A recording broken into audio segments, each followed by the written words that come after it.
My entitled sister demanded $10,000 for her fake empowerment business, and my dad threatened to disown me if I refused.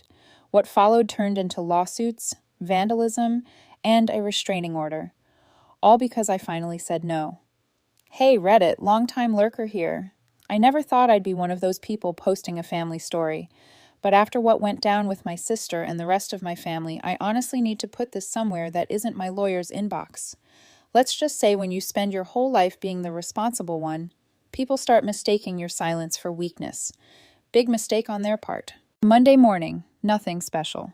I was at my desk scanning through security logs, half listening to the hum of the office servers, sipping my usual black coffee. Just another quiet morning, catching small threats before they became big ones. Same quiet rhythm I liked. Then my phone buzzed, one of those long vibrations that always meant trouble. It was from my sister Sarah. I need a business loan. You'll cosign. That was it. No greeting, no explanation, just a demand like she was my boss and not the 28-year-old freeloader still living in our parents' guest room. I stared at the text for a full minute, then scrolled up through our message history. Every single one was one-sided. Send me gas money. Venmo me 40. I'll pay you back. Do you still have your Hulu login? Never once a thank you. Not even a period at the end of her sentences. Grammar was apparently too masculine for her feminine energy. This new loan request wasn't a surprise. Her latest career idea was a life coach brand called Glow Within. She said she wanted to help women reclaim their confidence from the patriarchy. Her exact words. I called it what it was, a fake influencer hustle. She planned to post daily affirmations like, "You are the sun, not his orbit," while selling $90 sessions over Zoom. Apparently, she needed money for startup costs. A ring light, an iPhone, a fake plant backdrop, and a studio lease she hadn't even visited. I knew exactly how this would go. She'd waste the money, post a few inspirational quotes, and disappear the second it got hard. What made it worse was how my parents acted like she just announced a medical breakthrough. Dad said she was finally following her purpose. Mom said, at least she's not depending on a man. That line always made her proud for some reason. They'd been enabling her since forever. And me, I'd been labeled the logical one, the stable one, the woman who should help because she can afford it. I never bent down for them, not really. The only thing they ever got from me was a shared credit line I stupidly agreed to open during a guilt-filled Christmas years ago. They called it family trust. I called it financial hostage-taking. I watched it like a hawk, though, checking monthly statements for any surprise charges. So when I got her message about this loan, I didn't even have to think. I typed back, no. Simple, straightforward. Not even 2 minutes later, my phone buzzed again. It was Dad. His message was in full caps, like he thought volume could make him right. If you refuse, you're disowned. Don't expect to come home again. I actually laughed. The kind of laugh that sneaks out because you're done pretending to care. Disowned? Fine. I'd rather be disowned than financially milked by a self-proclaimed life coach who thought discipline was a form of oppression.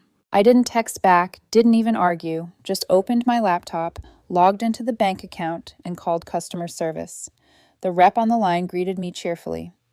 Hi, I'd like to close a shared credit line, I said. Of course, ma'am. Are both parties aware? They will be in about 5 minutes. She paused, but didn't ask questions. I clicked the confirmation link, signed the forms, and told her to email me the closure receipt. Just like that, 3 years of guilt-based manipulation vanished with a digital signature. I leaned back in my chair, staring at the confirmation email like it was a graduation certificate. My phone buzzed again. Sarah. I didn't open it.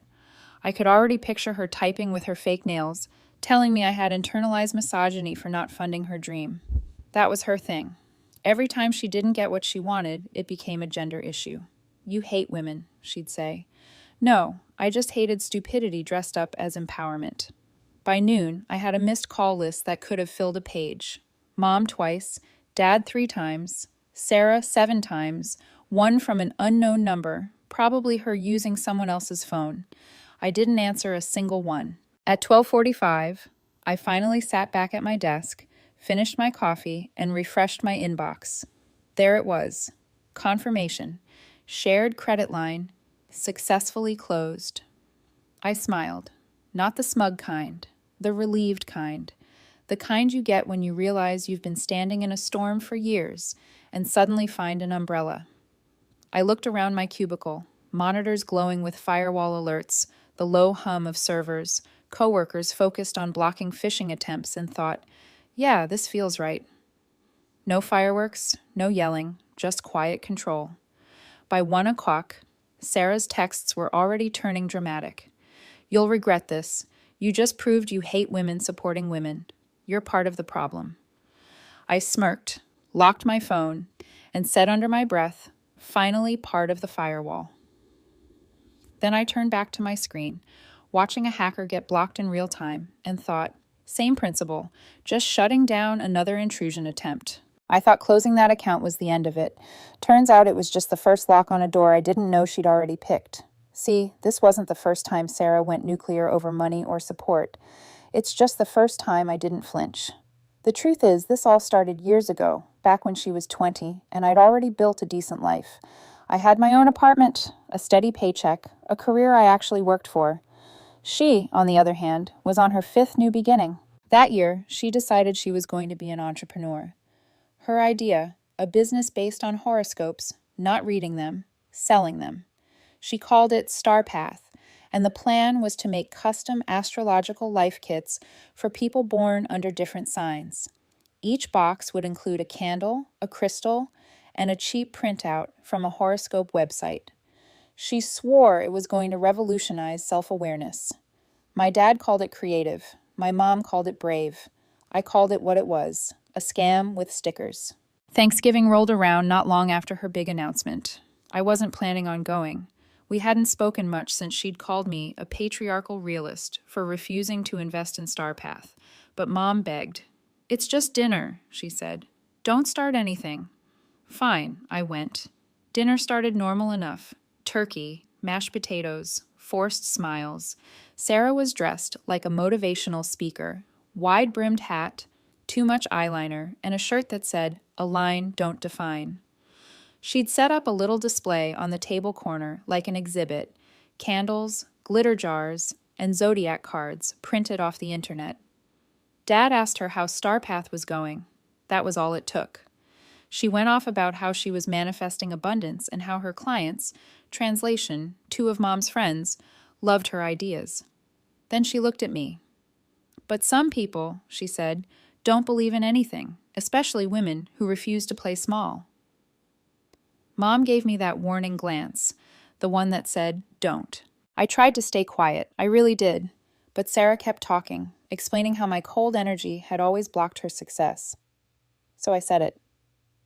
You've had more business launches than birthdays, Sarah. Maybe the stars are telling you to get a job. That was it.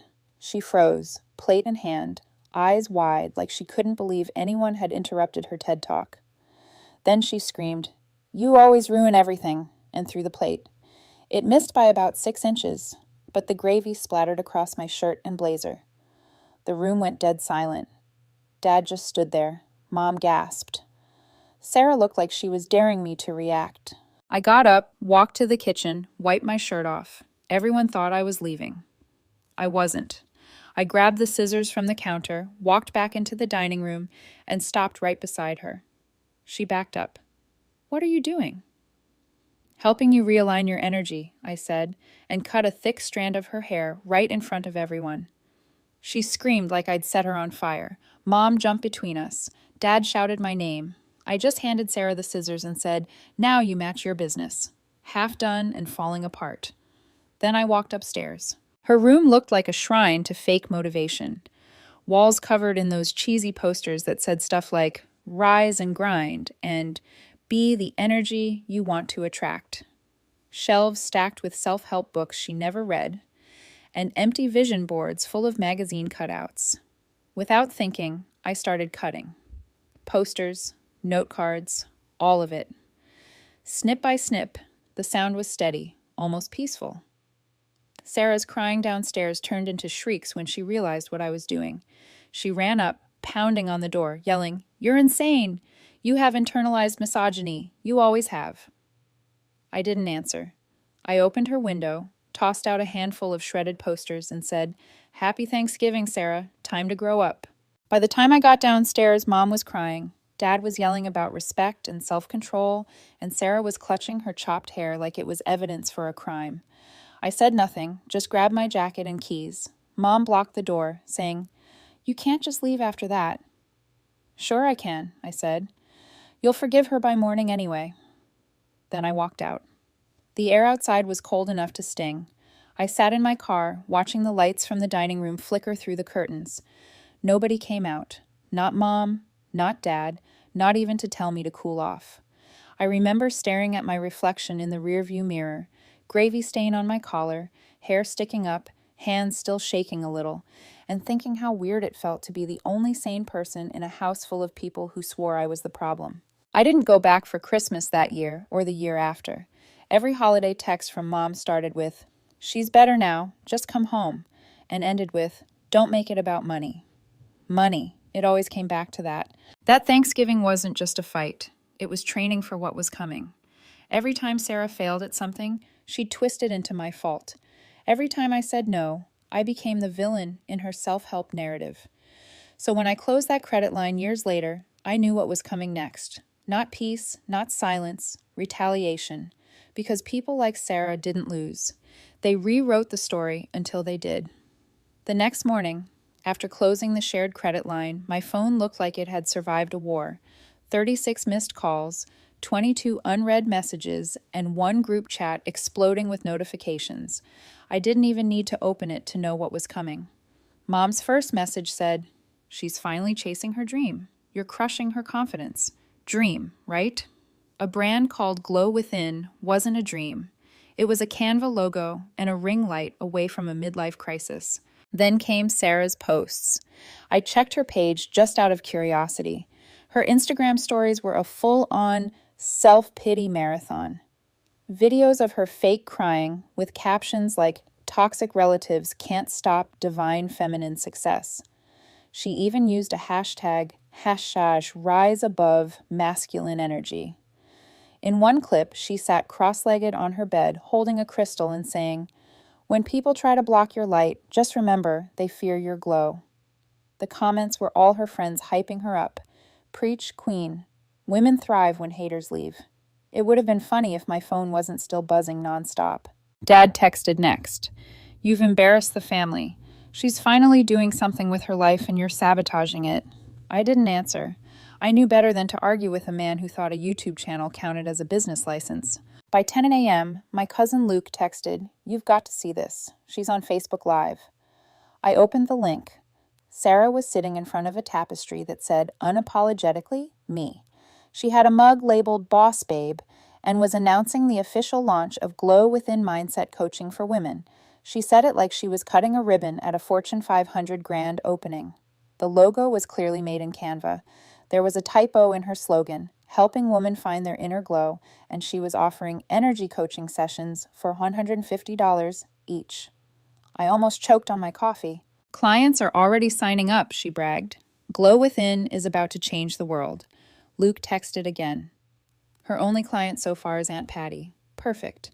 Family discount, probably. That night, I muted every family chat I was in. I was done playing the audience in her one-woman circus. 2 days later, an email from the bank landed in my inbox. It said a lender had pinged them to verify the shared credit line, which was flagged as an attempted reopening using my name and authorization details. Denied. I didn't need to guess who. When I called to confirm, the rep explained it clearly. "Looks like your sister used that closed line as available credit on a small business grant application. The system auto-flagged it as a reopen request." "Of course she did," I said. They noted it on record, and I asked them to lock all family-linked activity. An hour later, Dad called. I didn't answer. Then he texted, "So now you're blocking her from growing her business. Jealousy doesn't look good on you." Yeah, I'm sure my cybersecurity salary was a real threat to her affirmations and hashtags. By lunchtime, Sarah was at it again online. This time, she posted a video of herself holding sage, talking about cutting cords from toxic family energy. She tagged me, literally tagged me. Luke screenshotted it and texted, "She's losing it. She thinks she's Oprah. I replied, Oprah can read a contract. Mom tried calling next. I didn't answer. She left a voicemail instead, the kind that starts soft and ends like a guilt grenade. You used to care about family. You're turning into someone we don't recognize. Do you know how hard she's worked on this? Yeah. Hard enough to forge an application and try to steal my credit. That night, I poured a glass of water, sat on my couch, and started saving everything. Screenshots, messages, voice notes, posts, every lie she'd posted about me being abusive. I made a folder on my computer titled Proof. The thing about working in cybersecurity, you get good at documenting chaos. If someone tries to crash your system, you don't argue, you archive. 3 days later, Luke called me during lunch. I just got off a family call, he said. Your dad's losing it. Sarah's crying about how you killed her dream. I laughed. If her dream died that easy, it wasn't built to last. He sighed. She said you're trying to control her because you can't handle a strong woman building her empire. Empire? She's selling confidence like it's essential oil. Later that evening, I got another message from Sarah. A voice note this time. Her tone was calm, but dripping with attitude. You know what your problem is, Beatrice? You think logic is power, but real power is emotional energy. Women like me run on intuition. You wouldn't get that. I didn't even play the rest. I just replied, cool, let your intuition pay your rent. Then I blocked her number. The next morning, my work laptop pinged with another message from an unknown Gmail account. It was a PDF attachment titled Glow Within Business Proposal. The cover page had my name listed as co-founder and financial director. She actually made me part of her company on paper. I stared at the screen completely still for a moment, then took a slow breath. She wasn't just delusional, she was dangerous. I forwarded it to my lawyer with a short note, add this to the folder. He replied within minutes. Got it. Good call. Documenting early. That night, I texted Luke. If she thinks this is war, she picked the wrong opponent. He wrote back immediately. You're not the villain. You're just not bending down for them. I smiled, closed the folder, and locked my screen. For a few days, things went quiet. Too quiet. Sarah's silence was never peace. It was the sound of her planning something stupid. By Thursday, the quiet cracked. I was halfway through fixing a firewall issue when the front desk pinged my intercom. Beatrice, my receptionist said, nervous. There's a woman down here asking for you. Who? She says she's your mother. My stomach sank. She's not crying, is she? A pause. She's definitely emotional. When I got to the lobby, there she was, Mom, clutching her purse like she was on trial, red-eyed and dramatic. My coworkers were pretending not to stare, which made it worse. Beatrice, she said, voice shaking, we need to talk about your sister. Mom, I'm at work. It won't take long, she insisted, stepping closer. You have to reopen the credit line. Please, she's trying to fix things. I exhaled slowly. Fix what? Her imaginary empire? Her lip trembled. She made mistakes, but she's your sister. She needs you. If you loved her, you'd help her start over. A few coworkers passed behind me, pretending to check the bulletin board. Heat crawled up my neck. Mom, I said flatly, I catch hackers for a living. You think I'm reopening a credit line for one in yoga pants? Her face twisted. Don't be cruel. Then don't show up at my office crying over your grown daughter's unpaid Canva subscription. The receptionist coughed in the corner. Mom looked around, realizing how many people were watching. We'll talk later, she hissed, then stormed out. I walked her to the door anyway. Go home, I said quietly. I'm not doing this again. She didn't answer, just got in her car and sped off. By the time I got back upstairs, my boss was pretending to be buried in emails. I sat down, rubbed my temples, and muttered, next family drama, I'm changing my number. That night, things went nuclear online. Sarah posted a Facebook essay accusing me of sabotaging her women's empowerment business. She said I was financially abusive, controlling, and afraid of strong women. Then came the cherry on top. She uploaded screenshots of fake AI conversations that looked like me messaging random people. Badly edited, full of spelling errors, and time-stamped on dates I was literally overseas for work. The caption read, "This is the woman pretending to be a protector while she humiliates others behind screens." Within an hour, cousins and distant relatives were all over it, Some commented supportive nonsense like, "Stay strong, Queen." Others were skeptical. Then my cousin Maria jumped in. "These are clearly AI. Also, Beatrice literally helped me with rent last year. She's the least toxic person here." The thread exploded. Another cousin wrote, "Wait, why are the messages dated last year, but the app interface is from this month?" Someone else said, "I ran them through a detector. They're not real." By morning, half the family had turned on Sarah. My phone buzzed with texts from Maria. "Don't worry, we're shutting this down. She's deleting comments left and right." I didn't reply. Watching Sarah crumble in real time was more satisfying than anything I could have said. Then Luke sent me an audio file. "You'll want to hear this." It was a recording, Sarah screaming at our parents. "He thinks she's better than me. She ruins everything I start. I'll make her regret this." Dad's voice tried to calm her down, but she was unhinged. "She wants me to fail. She hates women who rise." Mom started crying in the background, saying, "You need to stop, Sarah," but she kept yelling until the recording cut out. I forwarded it straight to my lawyer. Adding to the folder, I wrote. He replied with a single thumbs up emoji. 2 days later, Luke texted again. "You're going to love this." Aunt Valerie's birthday cookout turned into a circus. Apparently, Sarah showed up dressed in all white like she was attending a purity ritual. The moment someone mentioned me, she started tearing up about family betrayal. Aunt Valerie didn't buy it. "If you're helping women reclaim confidence," she said loud enough for everyone to hear, "why are you still living off your sister's credit?" Luke said the silence after that could have frozen the air. Sarah tried to recover, muttering something about supporting energies, but nobody cared. The cousins started whispering. One asked if Glow Within even had a real business license. Another said she'd heard Sarah charge someone $50 for a Zoom energy cleanse. That lasted 6 minutes. Luke texted me play-by-play updates. "She's crying now." Valerie's pretending to comfort her while shaking her head. She just blocked 3 people mid-sob. An hour later, he sent a photo of the cookout group chat. Sarah had left it. That night, I checked her Facebook again. Every post from the past week was gone. The fake screenshots, the long rants, even the empowerment quotes. Her page looked like a ghost town. For the first time, the family group chat was quiet. No guilt texts, no phone calls, just silence.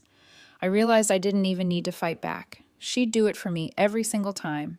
Weeks went by. No calls, no posts, no family drama. You'd think that would have felt like peace. But in my family, silence never means peace. It means someone's cooking something dumb. By the second week, I started getting weird calls from blocked numbers. I'd answer, and there'd be breathing. Sometimes laughter, once a whisper, sleep with one eye closed. I recorded every one, sent them to my lawyer. He told me, could be her, could be someone she convinced. Either way, document it.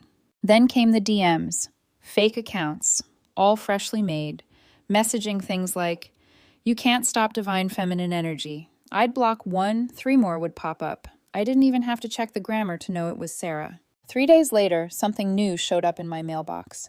An envelope with my name written in big, loopy letters. I opened it carefully, half expecting glitter bombs or crystals. Inside was an invoice, a real printed invoice with Glow Within letterhead and her fake logo.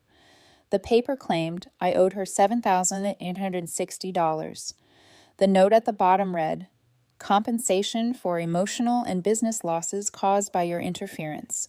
Pay within 14 days to avoid escalation." I actually laughed out loud. She had itemized it. Energy disruption damages and reputation restoration fee. I scanned it and emailed it to my lawyer with the subject line, "You're going to love this." He replied 5 minutes later, "Frame it. That's comedy gold." At this point, even he was invested like it was a Netflix series. Over lunch that week, he looked at me and said, "You know this isn't going to stop, right? People like that don't fade. They spiral. You might want to start building a case." I nodded. Already started the folder.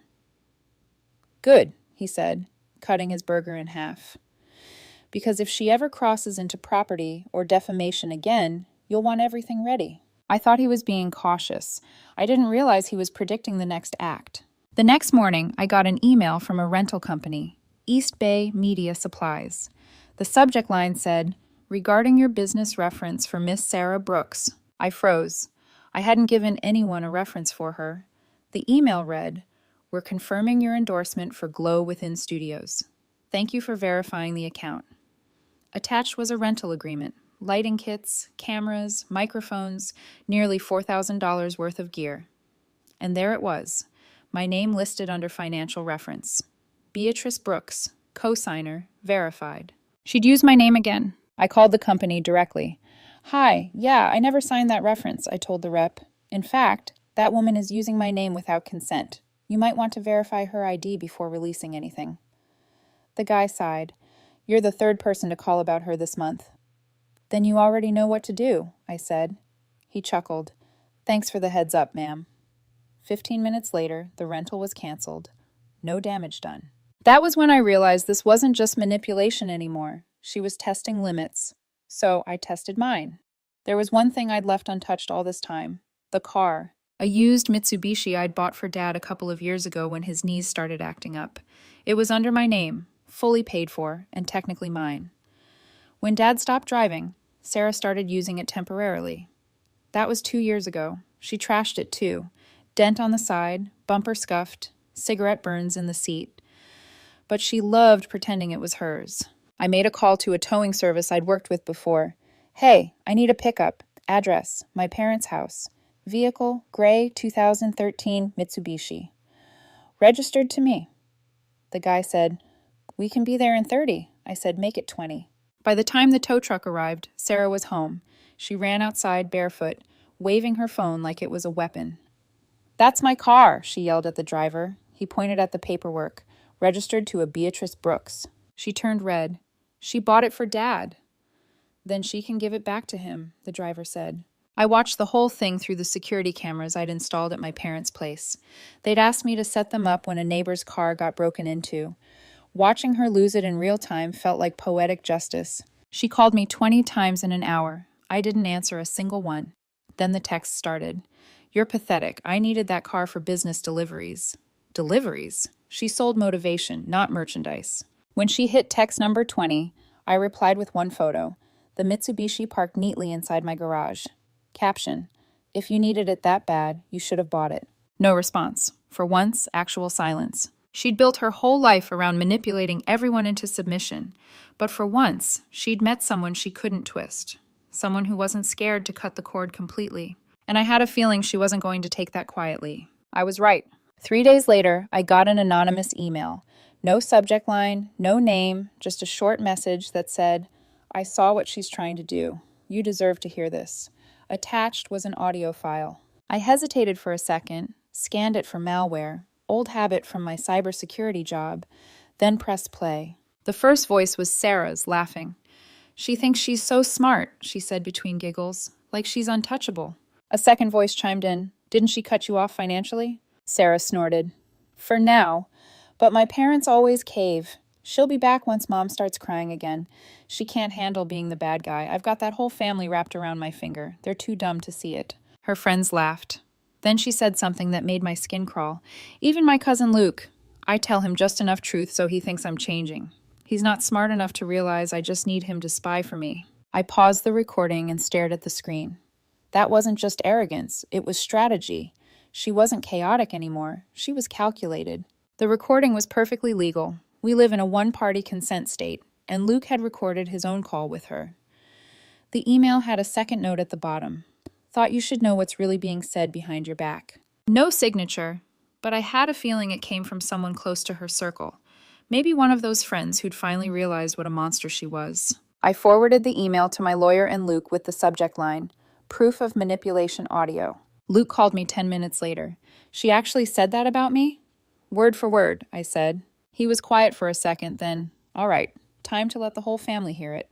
That opportunity came faster than I expected. Uncle Terry's 4th of July barbecue, the one event everyone attended out of guilt. Terry invited me through text. "You can come, just one condition." "No scenes," I replied. He didn't even answer. I showed up late like always, grabbed a drink, nodded at a few relatives, and waited. When the small talk hit its peak, I walked over to the music table, unplugged the aux cord, and connected my own Bluetooth speaker. The music cut instantly. People turned, confused. Then her voice filled the air. She thinks she's so smart, like she's untouchable. The laughter from the recording echoed across the yard. You make her feel guilty, and she bends every time. Every head turned toward Sarah. She froze, her face drained of color. Dad's jaw tightened. Mom whispered something like, "What is this?" I didn't say a word. I just stood there, arms crossed, watching them listen to every smug, manipulative word. The audio went on, her bragging about using their emotions, calling the family stupid, claiming she could guilt anyone into helping her. By the time it ended, you could have heard a pin drop. Grandma looked crushed. Uncle Terry muttered, "Jesus Christ." Luke avoided eye contact with everyone. Sarah's lips trembled. "That's fake," she yelled. "She edited that. She's obsessed with ruining me." Nobody spoke. Mom looked like she wanted to disappear. Dad just rubbed his temples and sighed. "Enough," he said. "Just enough." Sarah stormed inside. 10 minutes later, she came back out, grabbed her purse, and walked straight to her car without saying a word. When I got home that night, the porch light flickered weirdly. The air felt heavy.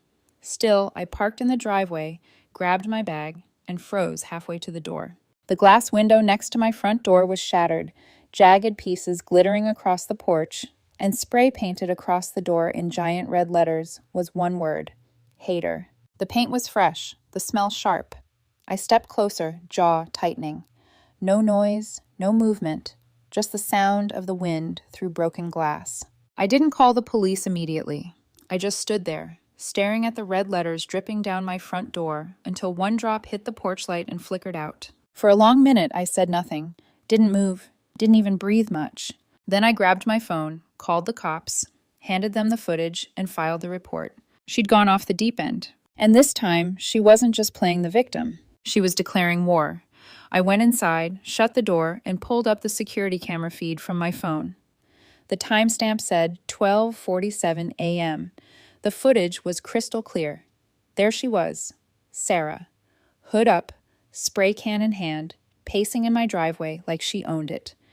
She looked right into the camera before painting hater across the door, like she wanted me to see it, like it was her signature. I sat there on the couch, watching it loop over and over. My hand didn't even shake. I just hit download, saved the video to my folder titled Proof, and forwarded it straight to my lawyer. His reply came in under a minute. "This is it. She's done." We met first thing the next morning. He had a file thicker than a textbook on the table. Texts, screenshots, invoices, the fake reference, the vandalism, the anonymous calls, the Facebook rants, everything. "She's crossed every legal line there is," he said. "We can file for harassment, defamation, and property damage all at once." "Do it," I said. He nodded. "You sure? This will hit hard." "That's the point." By noon, everything was filed. A police report for the vandalism and harassment, and a civil case my lawyer handled himself, all backed by timestamps, call records, and verified video evidence. There was no maybe. There was no gray area, just proof. The next 48 hours were chaos. My parents blew up my phone. Mom first, then Dad, then Mom again. "Beatrice, this has gone too far. She's your sister, not a criminal. Please drop it before it ruins her life." I didn't respond at first. Then Dad called, his voice lower, like he was reasoning with me. "Sweetheart, you're making a mistake. She's still family." I let him finish, then said, "You enabled this for years. I'm just cleaning up what you built." He went silent, then hung up. 2 days later, Sarah's world started cracking. She was served with a restraining order first, delivered right at my parents' doorstep. Luke said she cried for an hour straight in the driveway before throwing the envelope at the process server. Then came the fines, thousands. Her lawyer tried negotiating, claiming it was all emotional distress and creative expression. Mine didn't even blink. He slid the video of her vandalizing my house across the table. "Looks pretty expressive to me," he said. The court date didn't take long to set. Sarah didn't show up for the first hearing. The judge issued a warning. The second hearing, she arrived in a wrinkled suit and tried to speak for herself. Half her sentences made no sense. Something about misunderstood female power and family oppression. The judge interrupted her twice. In the end, she was found guilty of vandalism and harassment. The defamation claim was settled privately. She had to post a formal apology and remove every lie she'd ever posted about me online. The verdict came with a small criminal record, community service, a fine, and mandatory therapy. Luke texted me after it was finalized. "You actually did it?" "Nah," I wrote back. "She did it to herself." The fallout hit the family instantly. Mom went silent for 2 weeks, then sent a single text. "I hope you're happy." I didn't answer. Dad stopped calling altogether. Luke said they were sticking by Sarah, but even he could tell it was more about shame than loyalty. They didn't defend her in public, just avoided the subject like it was radioactive. Grandma, though, broke her silence a week later. "I don't understand everything," she texted, "but I trust you." That one got me. I just stared at it for a while, then typed back, "Thanks, Grandma. That means more than you know."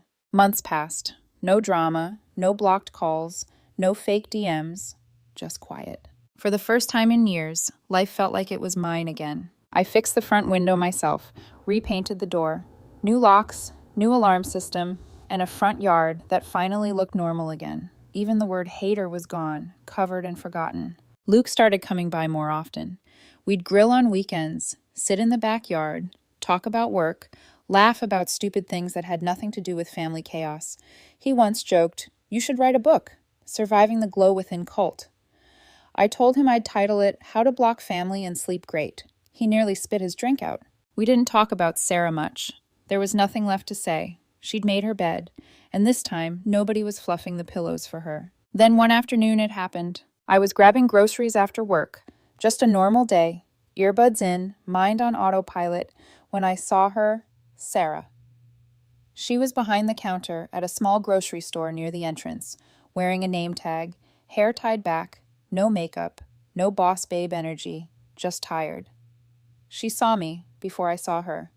Her smile froze, eyes darting down like she wanted to vanish.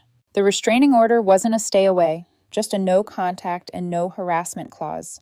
So technically, standing in line wasn't a violation. I kept a few feet of distance, let the customer ahead of me finish, then stepped forward just long enough to pay. She scanned the bottle, hands shaking a little, didn't say a word. The total popped up. I handed her cash, slid it across the counter without looking up. Then I grabbed another bottle from the mini fridge beside her. "Keep this one," I said. She blinked. "Why?" "Hydrate," I said simply. Her jaw clenched. She didn't look up again. I walked out sipping my drink, the automatic doors closing behind me. No words, no anger, no satisfaction either. Just quiet. The kind that finally stays. Peace doesn't make noise. It just shows up, sits down, and stays.